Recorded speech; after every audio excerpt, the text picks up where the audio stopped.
Bonjour à toutes et tous. C'est un plaisir de vous recevoir aujourd'hui pour cette session de clôture du e-learning. Durant ces dernières semaines, vous avez été nombreux à participer, à suivre ce e-learning et à suivre ces cours en ligne. Du coup, aujourd'hui, on vous propose, un moment interactif avec, les enseignants-chercheurs qui sont présents pour échanger, si vous avez des questions, si vous avez des remarques, si vous souhaitez réagir.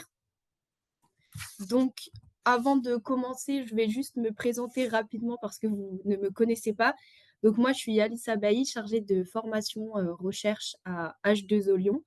Euh, et, euh, et j'ai participé donc à coordonner ce projet e-learning avec 4 partenaires qui étaient donc H2O Lyon, l'ENS de Lyon, le LABEX IMU et la chaire Eau pour tous. Et bien sûr, avec tous les enseignants-chercheurs qui vont co-animer ce webinaire avec moi aujourd'hui. Ce que je vous propose pour commencer et pour remettre un petit peu tout ça dans le contexte, c'est quelques chiffres clés à propos de ce e-learning. Donc, il y a 319 utilisateurs qui se sont inscrits pour suivre et participer à ces cours en ligne. 52 utilisateurs ont vraiment tout terminé et ont obtenu tous leurs badges. Il y en a 68 qui sont encore en cours, donc qui sont à la moitié ou qui ont pratiquement terminé. Si vous faites partie de ces 68 utilisateurs, pas de panique, la plateforme Moodle ENS de Lyon ne ferme pas tout de suite. Elle fermera le 6 juin, donc vous avez encore un peu le temps pour terminer. Et donc aujourd'hui, on est dans ce webinaire de clôture de cette première session du e-learning en français pour pouvoir échanger et aller plus loin. Donc, je vais laisser les intervenants du webinaire se présenter. Donc, c'est les enseignants-chercheurs qui ont participé et qui sont vraiment au cœur de ce e-learning. Ce que je vous propose, c'est de vous présenter par semaine, enfin, garder l'ordre des semaines peut-être. Et après, vous faites comme vous voulez. Donc, je vous en prie. C'est quand vous voulez, Hervé ou Barbara, je vous laisse la main. Je vais commencer, mais je suis chercheuse au laboratoire Environnement Vie Société, chercheuse au CNRS et attachée à l'université Jean Monnet de Saint-Étienne. Et je travaille, mon domaine de recherche, c'est la géographie physique et dans le spécifique, la géomorphologie fluviale. Et donc, je m'intéresse à quels sont les effets des activités anthropiques sur les cours d'eau sur leur morphologie, comment ils évoluent dans le temps. Et ça, je le fais surtout à partir de télédétection, donc d'imagerie, que ce soit aérienne ou satellite. Et voilà. Et donc, j'ai participé à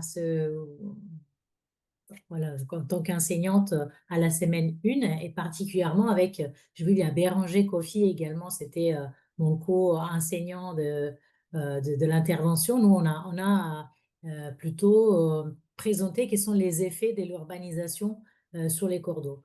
Mais voilà, nous, on a intervenu en troisième jour, mais avant nous, il y avait déjà eu l'intervention d'Hervé avec Vikrant et Anne-Chine. Et je laisse du coup la parole à Hervé pour se présenter. Est-ce que vous m'entendez ou pas, Barbara? Oui, oui. Ouais, impeccable. Bonjour à toutes et tous. Donc Hervé Piéguet, travaille en géographie fluviale, principalement sur les changements fluviaux. Je suis un peu à l'origine de ce MOOC-là. Je suis intervenu pour présenter les cours d'eau, notamment dans la semaine 1, et puis également aborder les enjeux sur les extractions de granulats dans la semaine qui était animée par Emmanuel et Flavie. Donc moi je suis Geoffroy Rava, je travaille en fait pour la métropole de Lyon à Madagascar, où on accompagne la mise en place de services publics eau, assainissement, hygiène et on travaille aussi, on va dire, sur la gestion intégrée de la ressource en eau et du coup le partage entre principalement l'eau agricole et puis l'eau potable, avec des questions de gouvernance de la ressource et de gouvernance des bassins versants, d'aménagement de bassins versants, etc. Oui, Merci d'être alors avec bonjour. nous, Béranger. Oui, ça n'a pas été facile, mais bon, j'ai pu avoir un peu de temps pour être là. Voilà, ok, bonjour à tous. Moi, c'est Béranger Kofi.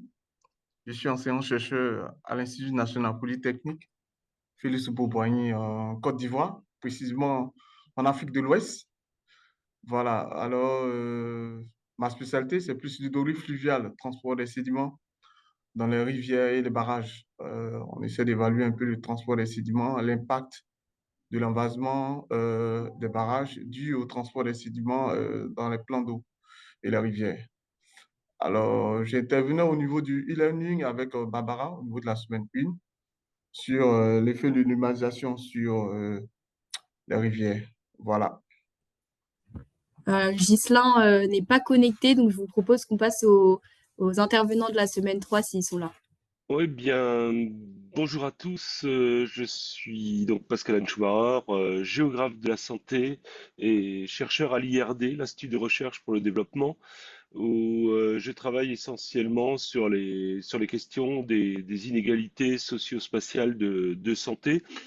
Pas nécessairement sur des questions liées à l'eau ou à la ville, mais ces deux aspects sont un peu des fils rouges des recherches menées, que ce soit au Sénégal, que ce soit à Madagascar. J'ai vu que nous avions un collègue qui travaille à Madagascar, avec une orientation de plus en plus prononcée sur l'articulation entre le développement, les actions de développement menées par un certain nombre d'acteurs et l'évaluation par la recherche. Donc, c'est les derniers développements de mes recherches avant de mettre la clé sous la porte en tant que futur retraité. Donc, c'est mon dernier enseignement sans doute ici, et où j'ai collaboré à Madagascar avec Rodan Jambou qui vient de me passer la parole et à qui je rends la politesse. Donc, Ronan Jambou, je suis médecin-chercheur de l'Institut Pasteur à Paris. Je travaille essentiellement sur la zone Afrique. Je travaille en me localisant sur la zone Afrique et ce sont les déterminants de santé qui m'intéressent. Et actuellement, dans la zone africaine, il y a vraiment trois déterminants, la démographie, les changements climatiques et l'urbanisation, donc qui vont impacter tout le système, notamment à travers l'eau et les relations avec les fleuves, etc. D'où mon intérêt par rapport à ce MOOC et à cette semaine sur les déterminants de santé pour montrer en fait comment la gestion de l'eau avait un impact essentiel dans toute la santé et qu'on ne pouvait pas concevoir un système de santé publique sans passer par une analyse spatiale, géographique et également des ressources en eau, etc. Voilà mon intérêt actuel dans la question. Bonjour à toutes et tous. Moi, je m'appelle Romain Leclerc, je suis chercheur à l'IRD, je suis sociologue et je travaille principalement sur des risques et des catastrophes liées aux eaux en ville. Euh, je travaillais à Dakar, en région parisienne, et maintenant je travaille à Abidjan. Et donc, je suis au laboratoire Hydrosciences Montpellier, qui est un laboratoire des sciences de l'eau, avec Patricia qui vient juste derrière moi. À toi, Patricia. Bonjour à tous, merci Romain.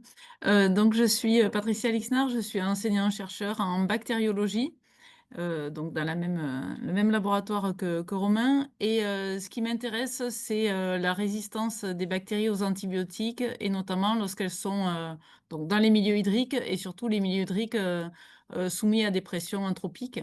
Et donc on travaille sur la région de Montpellier, mais on travaille aussi en Côte d'Ivoire, sur Abidjan. Merci Patricia. Je pense qu'on a toute l'équipe de choc là pour la semaine 3. Pour la semaine 4, je crois qu'il y a Emmanuel et Flavie. Je Peut-être crois, oui, on a moins rameuté. Mais il y a aussi toi, la semaine 4. Il y a aussi moi. Merci. Flavie, je te laisse commencer. Oui, bonjour à tous. Donc, je suis Flavie Serneton, je suis professeure à AgroParisTech sur le campus de Montpellier. Je suis hydrologue et je m'intéresse particulièrement à la détermination des pressions sur le régime hydrologique et sur les flux contaminants. Voilà, et voilà, et je m'intéresse aussi aux risques hydrologiques. Donc voilà, j'ai co-animé l'organisation de cette semaine 4 avec Emmanuel Mignot, à qui je passe la parole. Merci Flavie. Donc Emmanuel Mignot, enseignant-chercheur à l'INSA Lyon, laboratoire LMFA. Voilà, j'ai fait mon doctorat et c'est une de mes activités de recherche, donc les inondations urbaines d'un point de vue très mécanique des fluides, très processus d'écoulement. Et petit à petit, je vais un peu sur le risque et j'essaye, tant bien que mal, d'animer la communauté européenne sur les écoulements en milieu urbain inondé. Voilà, donc notamment, on a une session spéciale, j'en profite, lundi prochain à Nice, dans le cadre de Cimidro, sur les inondations urbaines. C'est une thématique qui se structure, qui grandit, et donc j'en suis ravi. Et bientôt, je vais essayer de mettre en place un cours, une formation sur les inondations urbaines. Donc, toute personne motivée par ce sujet, voilà, je reprends mon flambeau, mon bâton de pèlerin sur cette thématique. N'hésitez pas à me recontacter.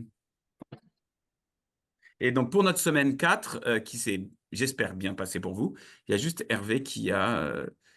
donc, Flavie et moi, on a discuté donc, beaucoup de la partie risque et processus d'écoulement et risque en milieu urbain lorsque la rivière déborde, avec 2 témoignages. Un témoignage de Liège avec nos collègues, 2 collègues de l'Université de Liège, et un témoignage de Madagascar avec une étudiante en doctorat entre Madagascar et Liège. Et donc, 2 événements très différents. Et Hervé a un peu parlé des problématiques liées aux extractions de granulats, donc de sédiments depuis le fond de la rivière, qui peuvent déstabiliser les ouvrages. Quelque chose à ajouter, Hervé? Non, c'est une très belle synthèse de cette semaine 4, Emmanuel. Mais ce n'est pas à moi de la faire, c'est aux apprenants de nous dire. On va pouvoir échanger avec eux. Il nous reste la semaine 5, on a un représentant avec Matthias Van Zen. Bonjour à toutes et à tous. Je m'appelle Karl Matthias Swanson. Je suis enseignant-chercheur en écologie et socio-écologie des fleuves en milieu ouvert, mais aussi urbain. Et je porte 2 chaires, c'est pour UNESCO, fleuves et patrimoine, où j'essaie à unir des forces des dites Sud et Nord globales, et une chaire ECOR où je travaille pour la collaboration trinationale autour de Rhin supérieur. Dans notre groupe de la semaine 5, malheureusement, je suis le seul à venir, et vous avez de la chance, je suis revenu hier des Alpes d'une excursion. Nous avons eu Odzin Graf, Ahmed, qui a parlé de la gouvernance. Nous avons eu Philippe Billet, juriste, qui s'est occupé des interactions entre la ville et les alentours en termes juridiques de justice, justice éthique, mais aussi justice juridique, surtout en ce qui concerne consommation et des risques d'inondation. On avait eu Désiré Boyer qui a beaucoup d'expérience aux États-Unis avec des projets pour s'adapter, vu qu'on a du mal à combattre ou à mitiguer les effets du changement climatique. Et Marie-Lise Côté, qui s'occupe beaucoup de la perception des rivières urbaines avec des méthodes sociologiques et même psychologiques. Dans mon cours, j'ai focalisé sur les droits de la nature, c'est-à-dire la réalisation de cela, regarder les rivières urbaines avec un point de vue des organismes. Qu'est-ce qu'on peut faire pour harmoniser? Le concept d'une ville, c'est de créer quelque chose de très, très stable, pendant le concept de la nature, c'est plutôt quelque chose de très, très dynamique, comme Hervé a présenté dans son cours sur la dynamique sédimentaire. Donc là, on peut trouver des harmonies, mais c'est assez difficile, et dans la plupart des cas, c'est au détriment de la nature. Donc il faut avancer là-dessus, surtout à cause du changement climatique. Je m'arrête là. Bien. Merci à toutes et tous pour être présents, pour faire les présentations de vos différentes semaines. Oui, merci beaucoup, merci pour ces présentations. Et là, ça va être à vous, participants. Si vous avez des questions, si vous voulez réagir, si vous avez des concepts qui restent encore flous, Et bah, les enseignants-chercheurs sont là et ils sont là pour répondre à vos questions. Oui, merci beaucoup. Bonjour à tous. Je me présente très rapidement. Moi, c'est Monsieur Zegué Yao Ewenam. Je suis ingénieur génie civil de formation. Actuellement, je suis directeur production et exploitation à la Société togolaise des eaux, donc au Togo.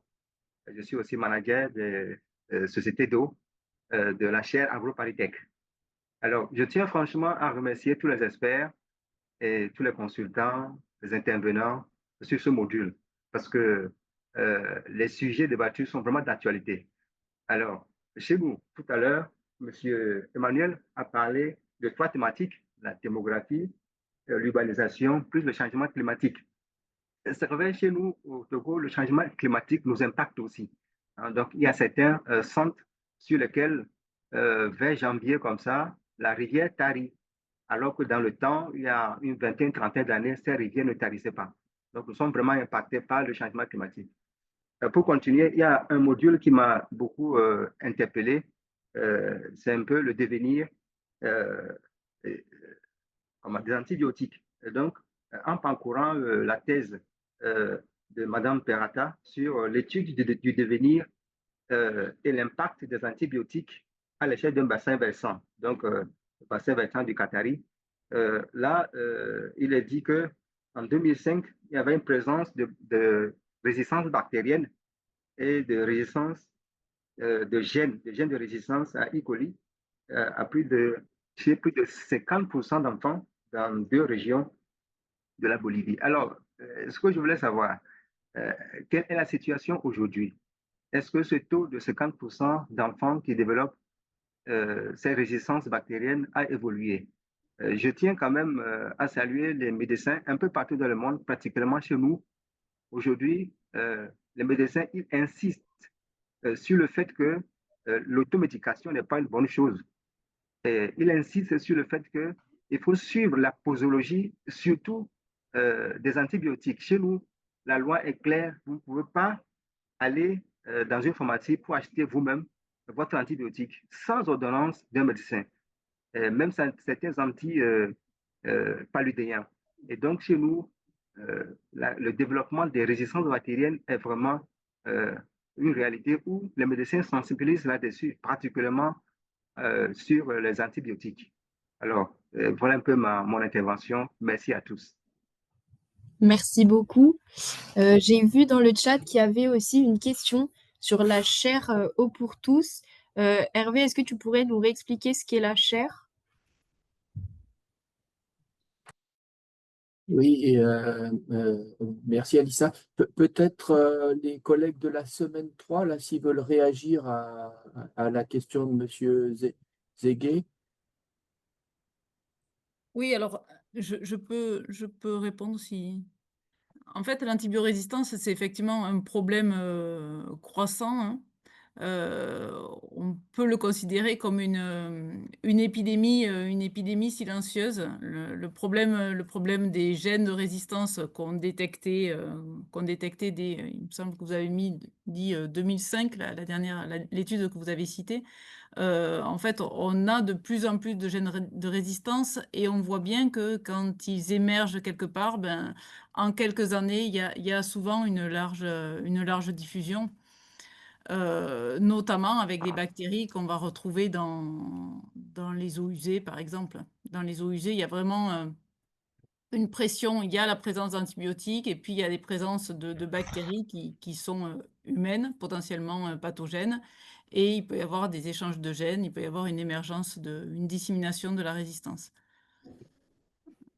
Voilà, et c'est effectivement l'automédication, enfin, tout ce qui va dans le sens d'une meilleure utilisation de l'antibiotique va aider à cette lutte contre l'antibiorésistance. Donc effectivement, limiter l'automédication, avoir une réglementation plus stricte de la distribution des antibiotiques, mais ça va aussi avec le développement de l'hygiène, le développement de l'accès à l'eau potable, de systèmes euh, de, de gestion des eaux usées, Le développement de vaccination également, puisque s'il y a plus de vaccination, il y a moins d'infections, donc on donne moins d'antibiotiques, donc il y a moins de pression de sélection. Oui, Romain, tu veux compléter? Oui, moi, c'était pas sur l'antibiorésistance parce que j'y connais rien, mais c'était par rapport au changement, à la question du changement climatique. Je trouve ça intéressant parce qu'en fait, en ville, il y a le changement climatique a bien sûr un effet important sur les transformations qu'on peut avoir au niveau des rivières, mais souvent c'est aussi beaucoup des questions juste d'aménagement urbain en fait qui transforment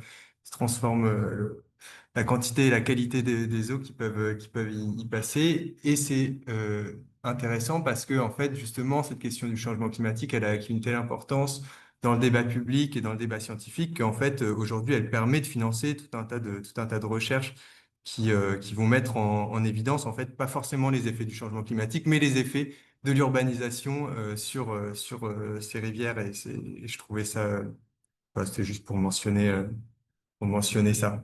En fait, enfin, ça allait un petit peu avec mon intervention dans le cours qui était de dire qu'en fait, c'est important aussi de considérer au-delà du diagnostic scientifique, toutes les médiations qui font qu'on arrive à tel type de diagnostic ou pas et les effets sociaux et en termes de politique publique de ces diagnostics. Voilà. Je vois que Pascal. Ronan et Pascal veulent également compléter, je vous en prie.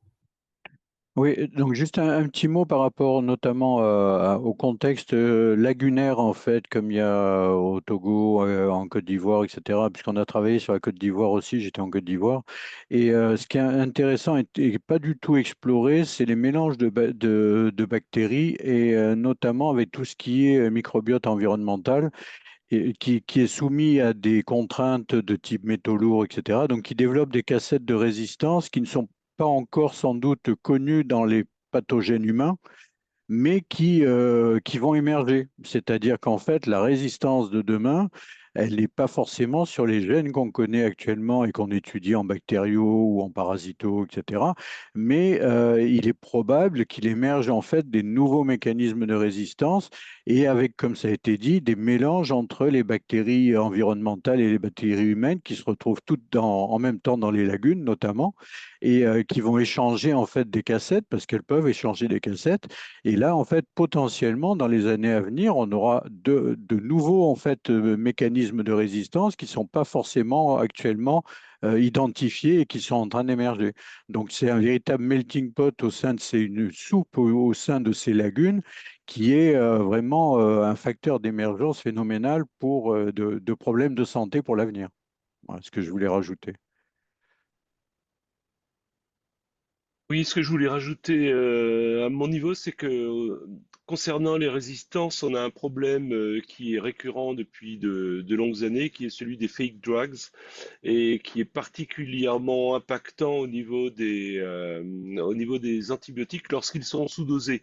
À la limite, si on remplace le principe actif par du sucre glace ou de la farine, c'est pas bien grave, sauf pour la personne concernée. Mais on ne va pas développer de résistance. En revanche, lorsqu'il y a du sous-dosage, ce qui est le cas dans un certain nombre de fake drugs que les gens vont acheter sur les marchés, prendre, euh, prendre à moitié de traitement et puis l'interrompre, et bien à ce moment-là, on est dans des conditions favorables au développement de résistance. Donc, il y a pas, il y a tout un ensemble de processus qui interagissent pour construire cette complexité des résistances qui vont depuis la dimension des politiques de santé, des ventes de médicaments contrefaits, de processus biologiques, hydrologiques, etc., et qui interagissent pour construire ce système complexe, et pas de relation de cause à effet directe qui expliquerait l'ensemble du processus. Merci. Et merci Pascal pour ces compléments sur cette première question. Concernant la question sur la chaire Eau pour tous, donc Flavie a mis dans le chat un hyperlien qui vous permet de voir un petit peu comment fonctionne cette chaire. Elle est très tournée vers les pays du Sud et vers les opérationnels. Et elle accueille sur Montpellier des promotions qui travaillent dans cet esprit de l'interface entre la science et l'opérationnel. Donc, moi, je voulais remercier, pendant que je suis sur cette chaire, la chaire Eau pour tous, parce qu'elle nous a accompagnés, comme le UR-H2O Lyon et Alissa, et puis le LABEX IMU, pour le montage de ce cours en ligne. Et notamment, Jean-Antoine Fabi a contacté pas mal de collègues qui travaillent sur les différents sites. Et pour la semaine 1, ça a permis de nourrir également, en plus des vidéos, en plus des vidéos de cours, des témoignages sur les enjeux que l'on a sur les différentes aires urbaines. Et donc ça, c'était vraiment un plus par rapport aux cours qu'on peut offrir et montrer un peu tous les enjeux qu'on peut avoir sur les différents sites. On peut peut-être passer à d'autres questions, Alissa? Oui, merci beaucoup Hervé. Juste avant, j'ai vu que Ghislain s'était connecté de la semaine 2. Donc, Ghislain, si tu veux rapidement te présenter. Oui, bonjour. Ouais, donc, Ghislain Lipémé, je suis professeur à l'INSA. Du coup, j'ai coordonné la semaine 2 et puis avec tous les amis. Bah, Jocelyn a fait une présentation rapide, mais peut-être tu peux rappeler les grandes thématiques de ta semaine 2. Ah oui, ouais, ben là, tu me prends de court. En gros, globalement, pour cette semaine, je le fais de tête, hein. On voulait rentrer par un témoignage, du coup, c'est ce que Jocelyn a dû le dire, hein, pour montrer comment la gestion intégrée des ressources en eau est menée dans les pays en développement, avec ce volet vraiment concertation qui est très important, puisqu'il y a quand même pas mal, il peut y avoir des conflits d'usage, il peut y avoir. Et donc, cette vidéo de Jocelyn, en tout cas, montre comment, à cette échelle-là, la ressource peut être, est partagée et toute la gouvernance qu'il peut y avoir autour. Ça, c'est vraiment quelque chose de fondamental. Donc, ça, c'est vraiment quelque chose qu'on voulait montrer. On s'était concerté avec Hervé pour pouvoir aussi rentrer par des témoignages, hein, par des exemples concrets de gestion de l'eau à l'échelle de différents territoires. Voilà.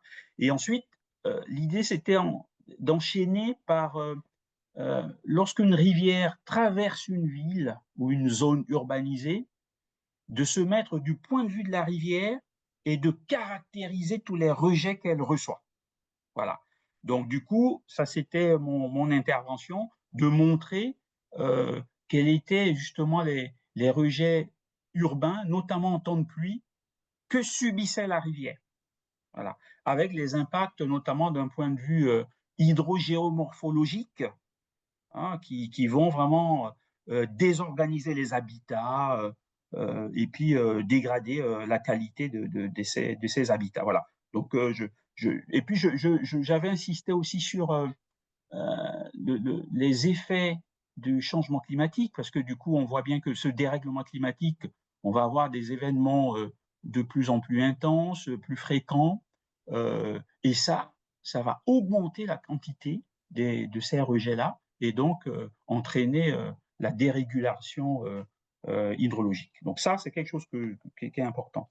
Ensuite, on a voulu montrer dans cette semaine-là les effets d'un point de vue aussi écologique et aussi les effets sur la ressource piscicole ou sur la chaîne alimentaire. Voilà. Et là, on a pris l'exemple de ces polluants émergents, dits aussi problématiques, dits aussi préoccupants, et qui vont venir justement impacter cette chaîne alimentaire avec l'exemple, un exemple au Vietnam. Moi, j'ai plutôt en tête, mais c'était vraiment ça. Donc, le déroulé, c'est ça. Les impacts un peu d'un point de vue plutôt géomorpho-physique, des impacts sur le plan écologique et puis comment dire, les conséquences d'un point de vue alimentaire.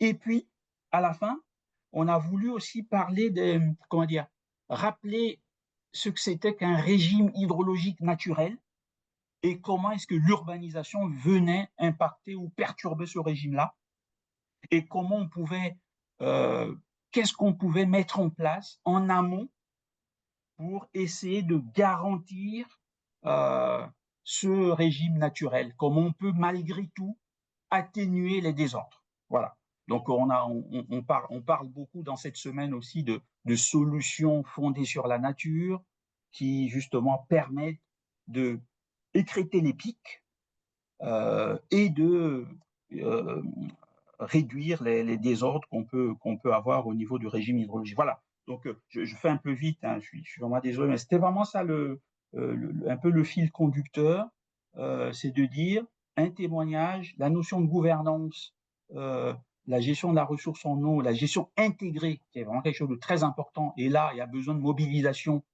générale, voilà, pour gérer tout ça. Et puis ensuite, l'impact de l'urbanisation sur la qualité, la quantité, la charge d'un point de vue physique au niveau des rivières. Voilà, c'est un peu ça. Et puis, on sort par des pistes sur les solutions de suivi et de rétablissement ou du moins d'atténuation des désordres. Voilà, je fais un peu, je ratatine un peu ça comme ça pour aller vite. Merci Ghislain, c'est chouette cette introduction de la semaine et des enjeux. On a quelques questions qui nous arrivent dans le chat. Il y en a peut-être une pour Mathias sur des exemples concrets de mobilisation citoyenne réussis qui ont pu faire évoluer les projets de restauration. Je ne sais pas si tu as des réponses dans ta besace, Mathias, à ce sujet-là. Ah oui, j'ai mis le lien de mon dernier bouquin sur le chat. C'est le téléchargeable gratuitement, où il y a une gamme des différents projets, et j'ai des étudiants au niveau doctorat, postdoc, qui s'occupent de cette question un peu à niveau mondial. Parce que pour moi, c'est du coup la question actuellement la plus urgente. Nous avons des solutions techniques pour, je dirais, la plupart des problèmes qui se passent en ville. Donc, s'il y a une pollution, il y a des techniques d'assainissement. S'il y a une rivière qui a été canalisée, il y a des mises à la lumière, stream daylighting. On peut restaurer des rivières, des berges, des zones humides, tout cela. Le grand problème que s'y pose actuellement, c'est comment pouvons-nous mobiliser les personnes qui ont perdu leur lien avec la nature? Et cette perte des liens culturels, des liens sociétals avec la rivière en ville, ça se passe extrêmement vite. On a étudié cela au Kinshasa, au Congo, République démocratique du Congo, où, avec la pollution de plastique, dans une seule génération, les gens ont complètement perdu le lien avec la nature.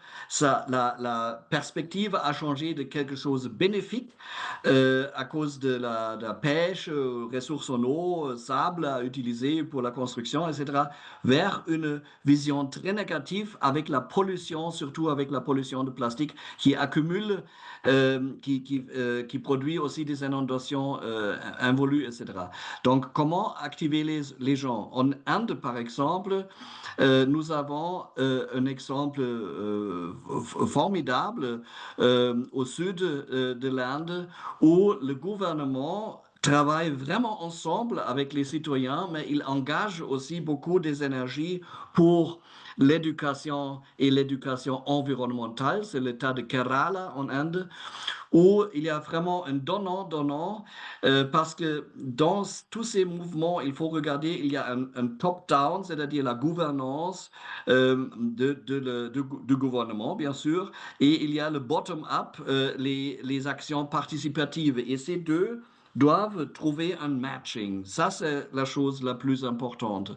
Et ça ne fonctionne que si d'un côté, les citoyens sont bien éduqués et de l'autre côté, le gouvernement est très ouvert.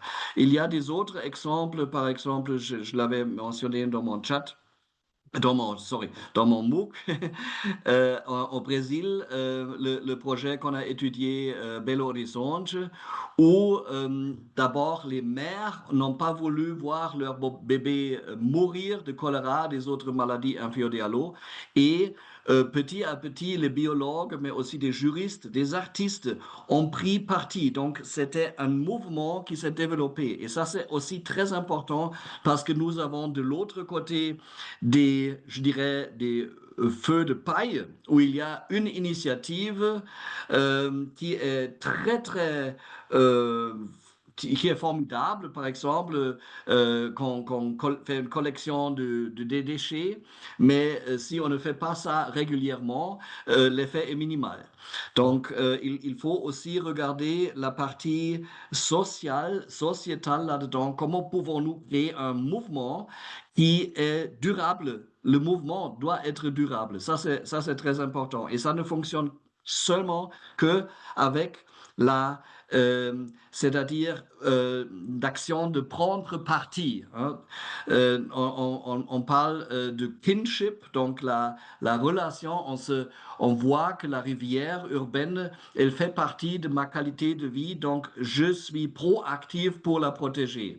Mais ça, c'est un chemin assez long et il y a des très différentes approches à y arriver. Par exemple, à partir des projets artistiques, mais aussi avec des projets juste de plaisir, comme la natation en fleuve, ou des projets de bien-être, de santé One Health, santé unique, qui peut aussi soutenir cette action. Merci Mathias. Sur cette question-là, j'ai vu dans le chat, Barbara a réagi aussi sur les questions d'initiative citoyenne. Alors pas fondamentalement dans le contexte urbain, mais sur des enjeux d'aménagement ou au contraire des enjeux de conservation. Je ne sais pas si Barbara, tu veux intervenir. Oui, ben après, je ne suis pas très experte de ces cas-là, mais ça me venait à l'esprit. Récemment, il y a eu à l'amont de Lyon une initiative, un projet citoyenne et également soutenu par les scientifiques contre la construction d'un barrage à l'amont de Lyon. Donc, c'était le projet Ronergia, si je ne me trompe pas. Et donc, il y avait un projet de construction de ce barrage hydroélectrique qui avait pas mal d'enjeux aller affecter un des secteurs encore un peu naturels, on va dire, le long du Rhône à l'amont des Lyon. Et donc l'initiative des collègues et avec les citoyens a pu être écoutée, entendue, et du coup le projet a été abandonné. Je ne sais pas, Hervé, si j'ai refait l'historique tout bien comme il faut. Et puis, il y a un autre cas qui m'est venu à l'esprit. Je pense que Mathias, il le connaît aussi, le cas de la Viosa en Albanie, où il y avait des projets également de construction d'ouvrages des gros barrages. C'était pour l'hydroélectrique également, il me semble, mais peut-être aussi pour l'utilisation de la ressource en eau. Et là encore, il y a eu un gros mouvement international avec je pense que Patagonia aussi a financé le mouvement. Il y a aussi Leonardo DiCaprio qui avait été sensibilisé à ça. Et du coup, le projet a été abandonné et ils ont réalisé des premiers parcs fluviaux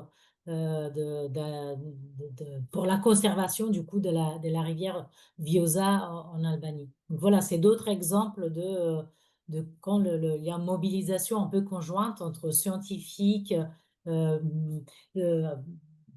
acteurs locaux, habitants, citoyens, ben, on peut aussi protéger les ressources associées aux fleuves et aux rivières. Merci Barbara. Du coup, tu fais réagir Mathias. Oui, rapidement, parce que je suis très triste. Depuis hier, j'essaie que sur le fleuve Paraguay, où on lutte depuis une vingtaine des années contre un projet qui s'appelle Hydrovia, c'est-à-dire la transformation du fleuve Paraguay dans une rivière, un canal navigable, un fleuve qui a un énorme degré de méandre, etc., où ça va augmenter dramatiquement l'incision du lit et le débit et les étiages extrêmes en été. Que la construction du port à Cáceres, dans la partie amont du Pantanal, va commencer cette année. Donc, on a fait une équipe de 30 chercheurs, plus les NGO au sein de l'Amérique du Sud. J'ai un chat, j'ai créé un chat. Mais le problème, c'était que il y a trop des chapelles. Hein, il y a trop des individus et chacun croit qu'il y a il a la vérité ou si les gens ne collaborent pas, ça ne fonctionne pas. Et ça, c'est ce triste exemple de la destruction du Pantanal, la zone humide cohérente, la plus grande du monde, qui est en train de ça va venir très bientôt. Et c'est une grande catastrophe qu'on n'a pas réussi à arrêter. J'ai essayé de mobiliser la presse, les ministères, etc.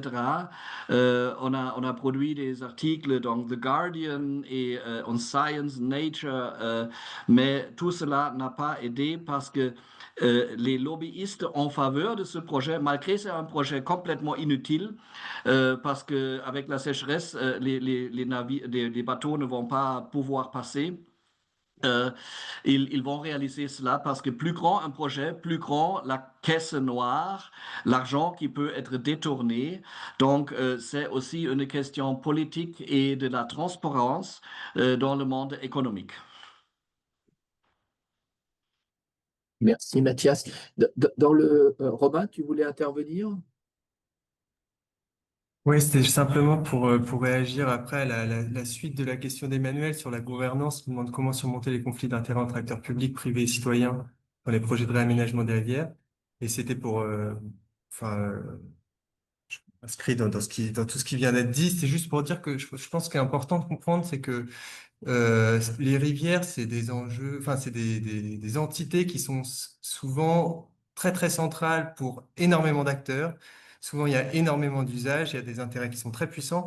Et donc, en fait, il n'y a pas vraiment il n'y a pas de mode d'emploi, quoi, sur comment faire enfin, en termes de gouvernance, etc. Parce que souvent, il y a des rapports de force qui sont très forts.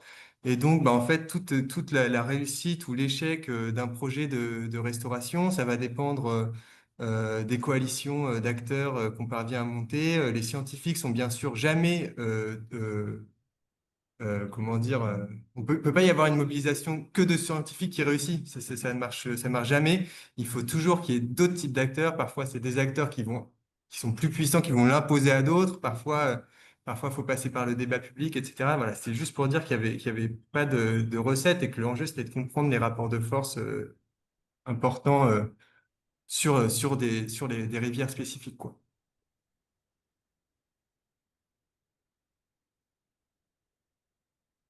Merci Romain. Du coup, est-ce que Emmanuel, ça répond à tes attentes là au niveau des questions que tu as formulées sur les initiatives citoyennes?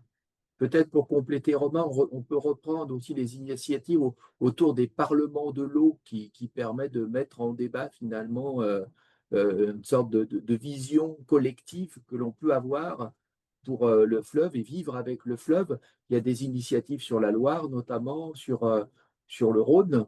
Il y a aussi des engagements citoyens, population locale. C'est ça qui a conduit notamment à la personnalisation juridique d'un cours d'eau en Nouvelle-Zélande.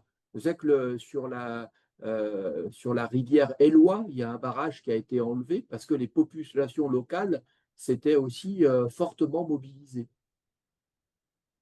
Merci beaucoup pour vos réponses. J'ai l'impression que ça a répondu aux questions d'Emmanuel. Bonjour à tous. Est-ce que ça fonctionne? Oui. Moi, j'ai une question. Alors, ça, c'est en lien avec la semaine 2 et peut-être la semaine 4. C'est relatif aux inondations. Ma question, c'est plutôt, est-ce qu'à l'heure actuelle, on est prêt à faire face du coup, on se rend compte qu'on va avoir des épisodes plus violents de crues à cause du changement climatique. Et du coup, je me demandais, est-ce qu'on est prêt à faire face ou est-ce qu'on a encore besoin d'un peu de temps pour s'adapter au mieux? Alors, je pense au niveau des villes, par rapport à ce qui a pu arriver l'année dernière au niveau de Valence en Espagne. Est-ce que, voilà, il y a des... Voilà, est-ce qu'il y a besoin de temps? J'imagine que oui, mais pour s'adapter, est-ce qu'on est prêt ou pas J'ai à avoir discuté, ce type d'événement de plus en plus?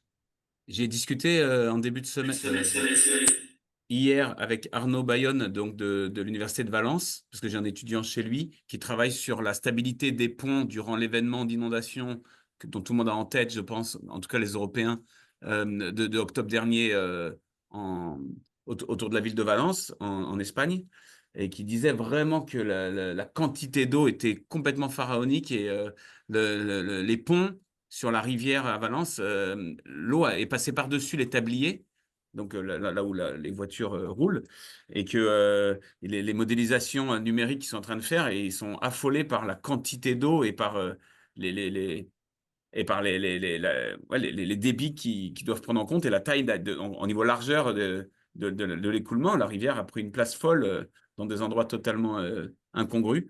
Donc clairement, ils n'étaient pas prêts. À Valence, ils étaient clairement pas prêts. On sait que la politique de la métropole de Lyon, par exemple, et c'est pas unique, hein, c'est de se dire infiltrons au maximum, essayons de faire passer le moins d'eau possible via les chemins habituels que sont les réseaux enterrés ou surface libre, enfin les fossés, ça dépend des villes, les réseaux enterrés et quand ça déborde, un peu dans les rues. Donc essayons de limiter au maximum les contributions dans ces chemins habituels.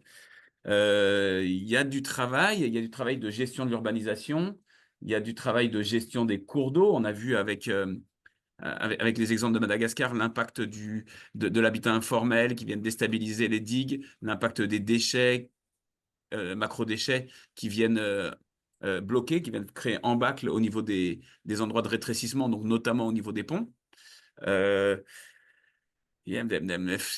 Les solutions, elles sont un peu dans l'idée, mais après, il y a un vrai travail urbanistique à réaliser et un courage politique pour conserver des zones d'infiltration, pour dévier l'eau, pour créer des bassins, et pour ne pas urbaniser trop, pour limiter l'imperméabilisation. Si je peux compléter tes Avec propos, grand plaisir, avec Emmanuel, grand plaisir. je compléterai sur deux aspects. Donc, tu as parlé d'infiltration. Quand on a des puits aussi intenses, l'infiltration ne peut pas être immédiate. Donc, c'est comment on va gérer cette eau dans la ville et donc comment on prévoit des zones de stockage pour lui permettre de s'infiltrer par la suite. Et pour moi, ben, c'est aussi envisager toute une infrastructure qui peut comment dire, en génie civil pur, qui pourrait résister à à ce type d'événement. Donc ça peut être technique. Et en complément, c'est vraiment former les gens à cette culture des événements extrêmes.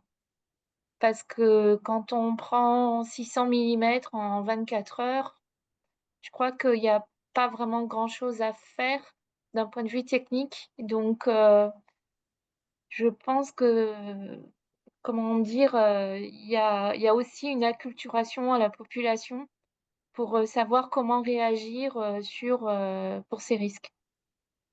Ensuite, je pense qu'il y avait Mathias, Romain et Ronan, je pense. Et puis, pour poursuivre les échanges. Oui, donc la réponse clairement est non. On n'est pas assez suffisamment préparé. Il y a deux choses. D'un côté, il y a des événements extrêmes qui vont s'accumuler dans le futur très très proche, tant de la sécheresse et chaleur qu'en des inondations. Et il y a, je dirais, des problèmes qu'on s'est causés nous-mêmes. J'étais à Valence il y a plusieurs années et après 5 minutes, pour moi, c'était clair. On a une région montagneuse autour de la ville Ensuite, à une plaine avec un chenal rectifié qui a anciennement traversé la ville. Et ensuite, on a fait un détournement. Si on pense logiquement, ça c'est clair qu'on a créé un piège. Je l'avais dit à l'époque, il y avait plusieurs chercheurs qui l'ont dit, et c'est évident. Donc, et la reconstruction, comme ça se fait dans la vallée de l'Ar, en Allemagne, actuellement, ils sont en train de reconstruire des maisons exactement là où ils ont été détruits. Ça, c'est absolument dingue. Il faut créer, tu l'as dit, il faut créer une culture du risque. Il faut reapprendre à vivre avec le fleuve. Nous avons eu 30 glorieuses qui ont duré 80 ans, où on a cru erronément que la structure de la ville pourrait nous protéger totalement. Et ça, c'est faux. Et le changement climatique, il frappe à la porte, mais il a déjà prêché la porte, il est déjà au milieu de notre salle de vie. Donc, là encore, je reviens sur la question, comment pouvons-nous motiver les gens d'une façon qu'ils agissent de plus efficace? Et il faut changer des coutumes. Ça, c'est le plus grand problème. Ensuite, Romain. Ouais, moi c'était juste pour dire que je pense que dans la question, est-ce qu'on est prêt? La question, c'est qui est le on, en fait? Et par exemple, dans tout un tas de...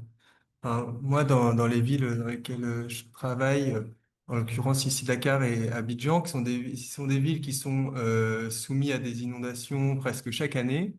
Ça fait des morts presque chaque année.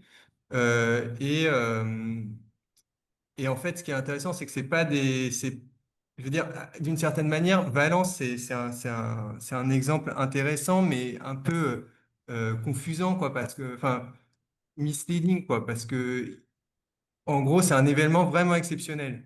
Je pense qu'on a intérêt à faire attention aux événements qui ne sont pas considérés comme exceptionnels, mais qui font partie de la réalité de tout un tas de villes à travers le monde, qui sont des inondations quotidiennes en saison des pluies, qui vont pas forcément faire de victimes parce que elles vont emporter des gens, mais parce que ça va amener plein des maladies qui vont après faire des victimes, etc. Ou alors d'autres phénomènes. Il y a 3 jours à Abidjan, il y a eu un glissement de terrain, bah, ça a fait 6 morts à cause des inondations. Donc, et un des problèmes, c'est qu'on a tendance à se dire, ah bah oui, mais alors, faut penser effectivement quel genre d'infrastructure en ville pourrait nous protéger. Or, on est face dans ces villes-là, il y a si vous voulez, le développement de la ville produit lui-même de l'inondation en permanence, produit de la ville vulnérable. Et ça, il n'y a pas d'infrastructure. Enfin, je veux dire, l'infrastructure essaie de rattraper d'une certaine manière ce développement-là, mais elle n'y arrive pas en fait.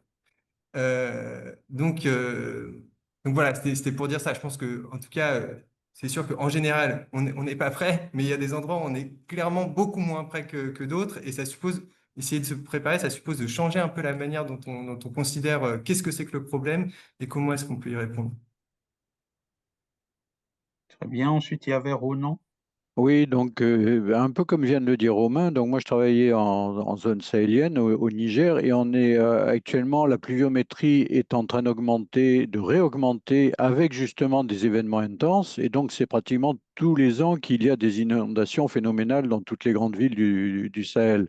Et en fait, c'est là où en fait il y a une conjonction entre l'urbanisation anarchique qui fait qu'en fait, qui perturbe toutes les zones d'écoulement, qui va augmenter ces inondations.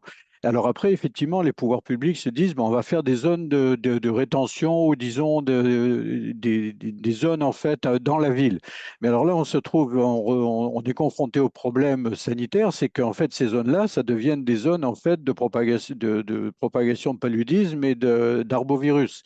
Donc on est effectivement très contraint dans qu'est-ce qu'on peut faire si ce n'est effectivement, au contraire, essayer de déporter à l'extérieur des villes. Mais comme les villes sont, quand un pays comme le Niger, la population double tous les 20 ans, ce qui est phénoménal. Aucun pays d'Europe ne pourrait encaisser ça. Donc du coup, comment faire pour effectivement arriver à avoir une urbanisation, disons, raisonnée et sans créer des nouveaux risques comme le paludisme intramuros dans la ville ou les arbovirus. Donc, c'est extrêmement compliqué. Merci. Oui, mais merci. Moi, je vais pas être tout a été parce que je vais juste partager une expérience, mais vraiment très, très rapidement. Moi, j'ai dirigé l'Observatoire terrain en hydrologie urbaine ici à Lyon pendant une dizaine d'années à peu près. Et la thématique principale, c'est la gestion des eaux pluviales. Voilà. Et en fait, pour protéger la rivière et éviter ou du moins réduire les risques d'inondation, etc., il faut agir. Il faudrait, c'est ce qui est. Ah, pardon. C'est bon. C'est ce qui est fait, notamment à Lyon. Il faut au maximum, partout où on peut, déconnecter, stocker les eaux de ruissellement qui s'accélèrent en plus parce que c'est imperméabilisé et qui vont désorganiser les débits des rivières, etc. Ça, c'est vraiment un facteur majeur. C'est-à-dire l'urbanisation accélère les écoulements et apporte à la rivière le trop-plein d'eau, de polluants, de tout ce que vous voulez, et donc que la rivière ne peut pas encaisser. Ça, c'est un premier point. Donc, et du coup, je rejoins ce qui a été dit avant, une urbanisation, il faut repenser la façon de construire, d'habiter ensemble. Ça, c'est une évidence. Après, il y a, en Europe, en France, il y a la loi zéro artificialisation. En Europe, il y a la loi zéro pollution. Il y a le Green Deal. On met le paquet pour vraiment habiter, construire autrement, réduire les émissions, désimperméabiliser au maximum. Mais sauf que la ville, elle est dense. On est parfois les uns sur les autres. Elle s'étale. Et donc, les endroits où on peut infiltrer, stocker, il n'y en a pas des masses. Mais malgré tout, il faut continuer à réfléchir et à dire plus j'agis intelligemment en amont, c'est-à-dire du coup, je contrôle cette urbanisation galopante, ben c'est déjà vraiment une vraie piste pour se protéger. C'est vraiment la clé. Et pour finir, le Grand Lyon, ils ont mis en place le projet qu'on appelle ville perméable. Donc, il y a la perméabilité verticale, donc infiltration, stockage. Donc, je fais un trou et j'essaie de garder là-dedans tout ce qui coule, tout ce qui ruisselle et tout ce qui va créer le désordre en aval. Voilà, perméabilité verticale. Mais il y a aussi la perméabilité horizontale, c'est-à-dire que la façon d'aménager. Il ne faut pas gêner les chemins de l'eau. Je pense que c'est Emmanuel qui parlait tout à l'heure de l'exemple de Madagascar avec les fossés, les caniveaux, et pas que Madagascar d'ailleurs, un certain nombre de pays en voie de développement, notamment en Afrique. Moi, je suis originaire du Gabon. Au Gabon, il n'y a plus de caniveaux, tout est bouché parce qu'on jette tout dedans. Donc, tous les chemins de l'eau doivent être libres, dégagés, pour permettre la perméabilité horizontale. Parce que sinon, après, c'est la catastrophe. Voilà. Donc, plus j'agis en amont pour stocker, infiltrer, détourner les flux, j'ai quand même peut-être un moyen de m'en sortir. Ça, c'est vraiment ce que je porte comme message. Voilà. Merci à tous là, pour vos réactions. On a vu les effets du changement climatique dans sa facette inondation, mais le changement climatique, c'est aussi une dimension pénurie d'eau. Et notamment, on voit qu'on va chercher l'eau toujours plus loin. Je pense notamment à La Paz avec toute l'eau d'origine glaciaire ou même à Denver, hein, aux États-Unis, où on est aussi en milieu semi-aride. Et là aussi, il faut pouvoir être en capacité de stocker de l'eau. On voit qu'il y a pas mal de rivières qui ont des assecs de plus en plus prononcés, et notamment dans les milieux qui sont extrêmement vulnérables, où la ressource n'est pas forcément très abondante. Donc, comment on appréhende aussi ces enjeux de ressources en eau? Je vois que Béranger a la main levée. Peut-être qu'il veut intervenir. Oui, j'aimerais intervenir par rapport au contexte ivoirien. Il faut dire que j'aimerais rebondir sur l'intervention de Ghislaine Lipémé. Pratiquement, les grandes agglomérations africaines ont pratiquement le même problème. Et il faut dire qu'en Côte d'Ivoire, le phénomène d'inondation est plus courant par rapport à la pluviométrie qui est assez importante. Voilà, elle est assez importante. Et l'imperméabilisation du sol due à l'urbanisation. Il faut dire que les populations ont construit pratiquement sur les endroits où il y a les passages d'eau de façon naturelle.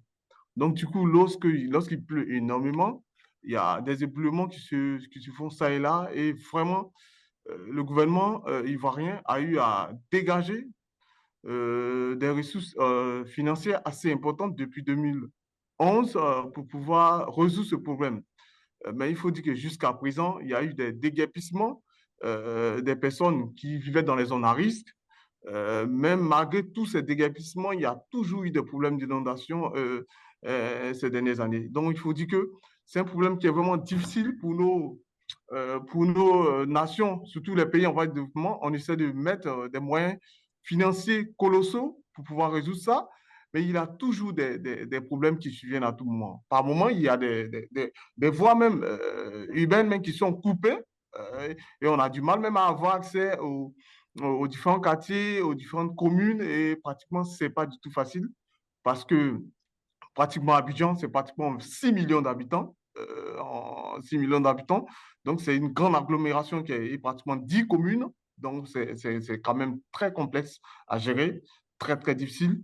Et récemment, j'ai eu à échanger avec le service météorologique en Côte d'Ivoire qui aujourd'hui a contacté des équipes françaises pour pouvoir faire des formations sur la gestion d'alerte au niveau des phénomènes d'inondation, tout ça. Donc, cette structure également est prête à témoigner dans le cadre du projet GLOWIM. On va avoir des échanges avec eux prochainement. Donc, ça sera également l'occasion d'échanger avec eux sur les outils qu'ils sont en train de mettre en place au niveau de la ville d'Abidjan pour pouvoir faire des systèmes d'alerte au phénomène d'inondation. Voilà, c'est ce que je voulais dire concernant cette problématique de la gestion des inondations dans nos grandes agglomérations. OK, merci. Monsieur Mathias, tu t'avais relevé la main, donc the Oui, floor is yours. okay, don't want to take all the floor, but the question was about how to face drought and heat waves in cities. This is a major problem because the drought and the heat generally come together, which means if we want to increase evapotranspiration in cities, we need more water. And even cities like Zurich, they have water problems, despite they are in a very rainy area. They have the Alps around them, but they do not know exactly how they can irrigate the urban vegetation in the future. They are already now planning how to build big basins to store water.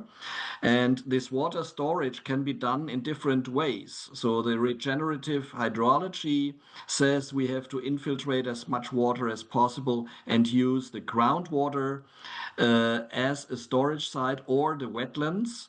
But they are not so easy to calculate because the wetlands are also evaporating water. And the groundwater is flowing all the time. So there are preferential flow paths which can lead away this water. On the other hand, the purely technical solution like Rio de Janeiro or Tokyo are doing it, building gigantic big tanks under the city. They have no ecological function at all. They are technically viable, but not economically and environmentally sustainable. So we have to find a balance on how can we do this. But the water problem in the city is always, I put this in the chat, is always a water problem of the entire catchment. We have to employ the catchment perspective, even if we are only dealing with our spot.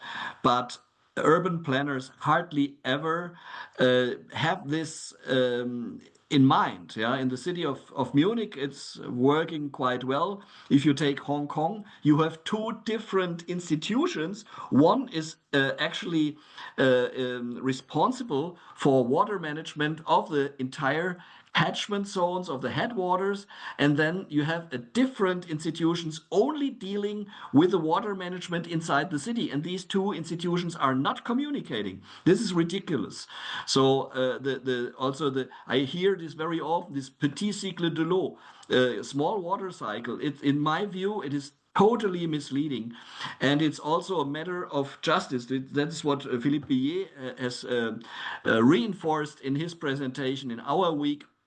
There must be a justice between the cities that are consuming most of the waters and that need most of the water protection against floods and droughts, and the surrounding areas, which are economically not so important, but they are delivering these services. So in China, we have some examples where we have this upstream, downstream justice in form of payment. So the city returns money for the ecosystem services by the above-lying headwater areas. And I think we have to invest more into this justice. And I would even go further. I would say we need a bassin de responsabilité, a basin of responsibility, so to say, the geographic surface that we have to deal with when we are talking about land management and urban planning in general must be the hydrographic basin and not the nation, the canton, or the city.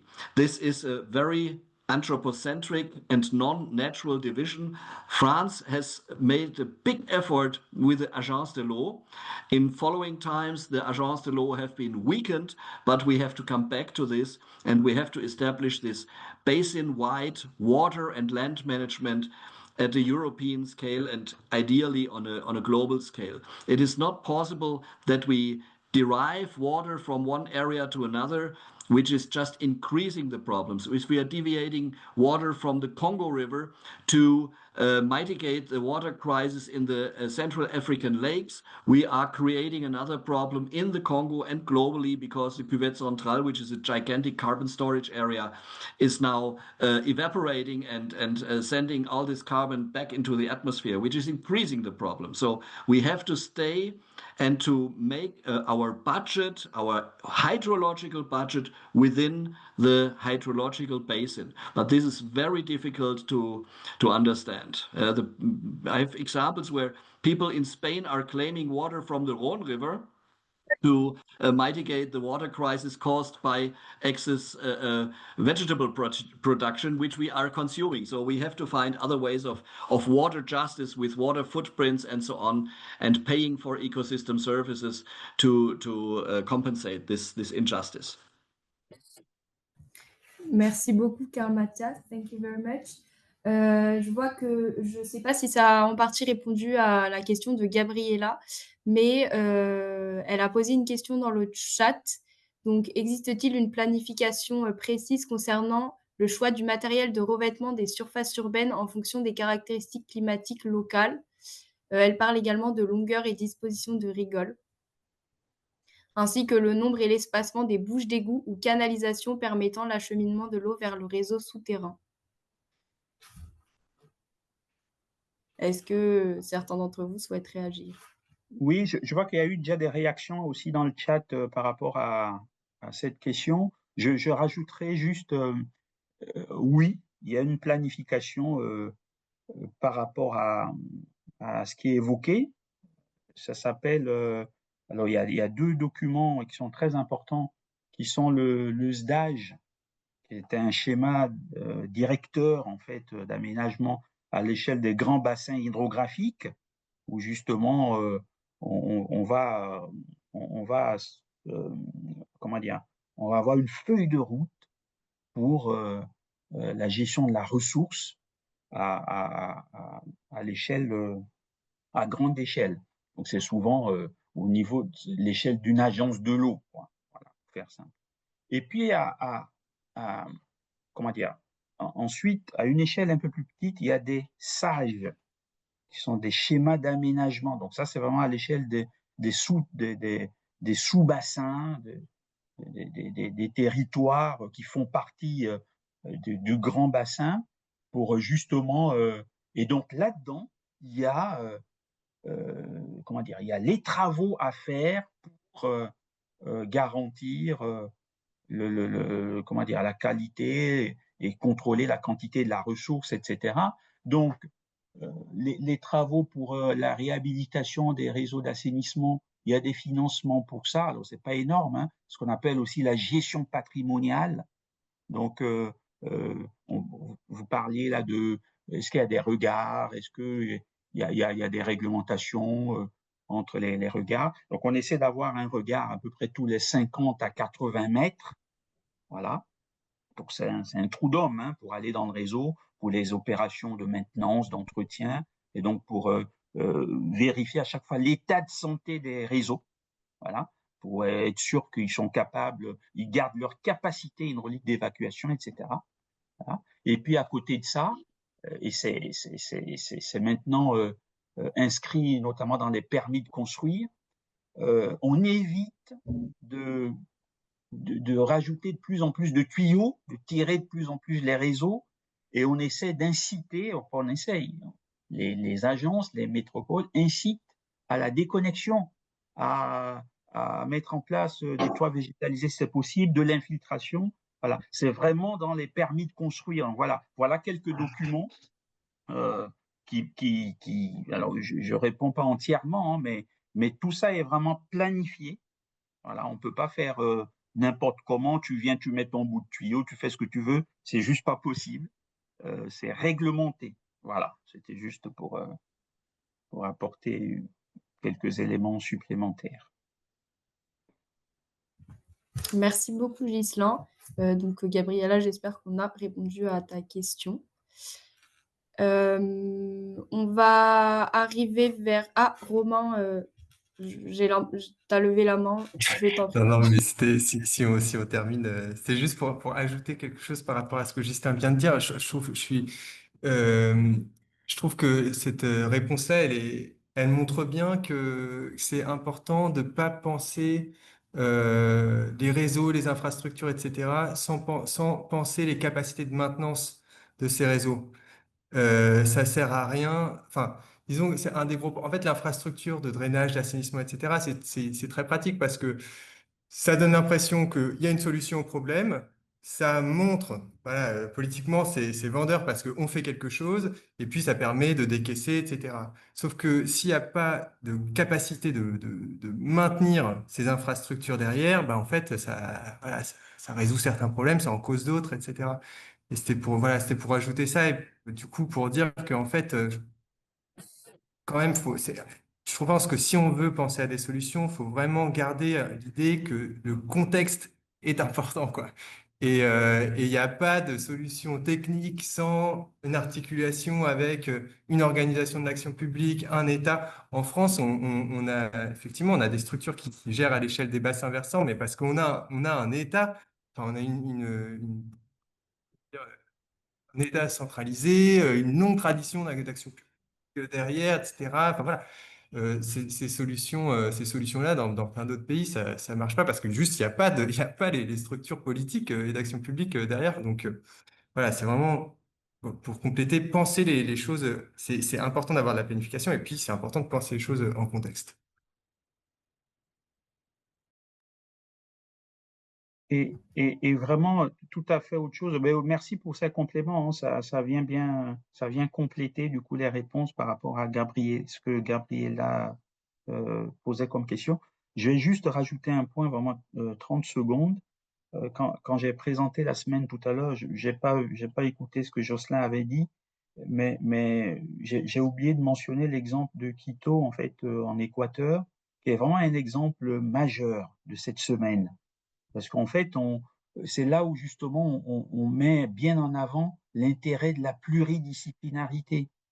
Et cet exemple est vraiment très, très formateur aussi, au même titre que celui de Madagascar, sur justement parfois il y a des enjeux qui sont antagonistes.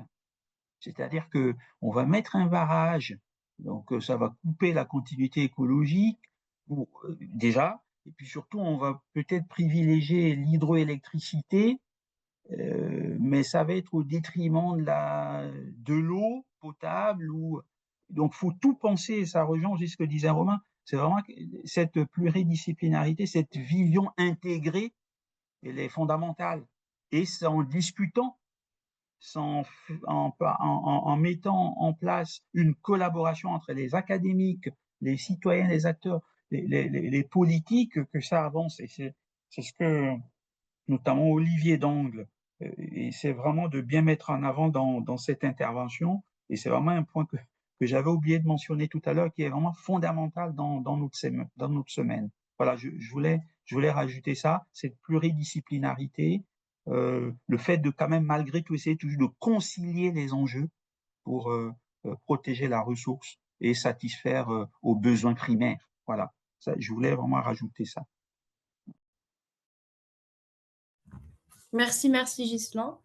Je vois qu'il y a une question plutôt pratique sur un certificat de suivi du e-learning. Donc oui, vous pouvez avoir une attestation de suivi du e-learning. Donc pour ça, il faut envoyer un mail à H2O Lyon et on pourra vous délivrer des attestations de suivi.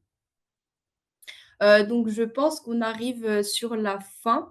Donc merci vraiment à tous pour votre participation et donc pour ces échanges enrichissants.